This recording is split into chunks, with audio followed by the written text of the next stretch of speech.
Salut à tous, aujourd'hui une petite vidéo tuto, en fait tout simplement pour montrer comment régler l'angle de sa GoPro avec le DJI FPV Combo. Voilà, donc ça va être une vidéo très courte, c'est juste pour expliquer suite aux nombreuses demandes que j'ai eues en fait de votre part.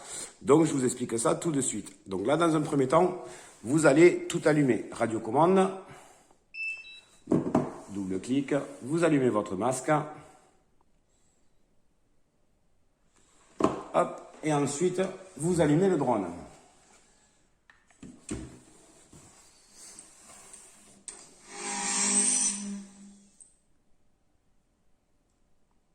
Alors, une fois que c'est allumé, en fait, il n'y a rien de plus simple. Comparé à un drone classique, où vous allez devoir faire un petit peu à l'intuition pour savoir comment orienter en fait votre GoPro sur le drone.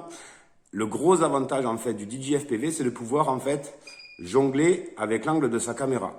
Donc là, ce que vous faites, vous prenez votre masque, donc vous prenez le V2 et vous allez régler l'angle à laquelle vous souhaitez vous mettre quand vous êtes en mode accro. Donc pour cela, rien de plus simple, hop, vous passez votre télécommande en mode manuel et vous avez les degrés qui s'affichent dans votre masque. Ce que vous faites, vous réglez l'angle de votre caméra, vous réglez le tilt en fonction de l'angle que vous souhaitez. Moi, en général, en accro, je vole vers entre 25 et 27 degrés. Donc, vous pouvez voir, en fait, vous avez la caméra du drone qui est en train de bouger. C'est tout simple. Donc là, vous vous mettez sur l'angle que vous avez choisi. Donc là, je me mets sur 27 degrés. Et vous voyez qu'ensuite, vous voyez donc l'inclinaison de la cam, en fait, du drone.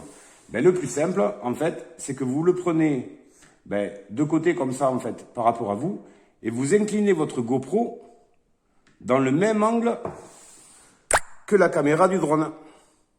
C'est aussi simple que ça. Vous voyez, là, je suis un tout petit peu trop. Hop.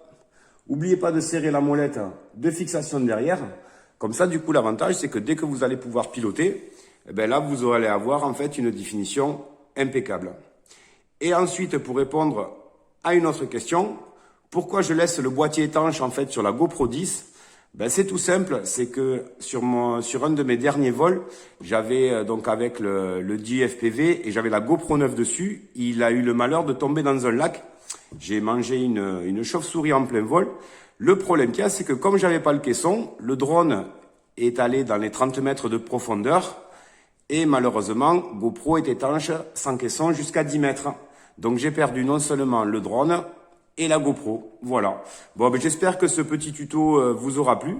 N'hésitez pas si vous avez des questions ou quoi que ce soit. J'ai plein d'autres vidéos qui arrivent depuis que j'ai récupéré mon nouveau joujou. N'hésitez pas à vous abonner à la chaîne et un petit like fait toujours plaisir. À très vite pour de nouvelles vidéos.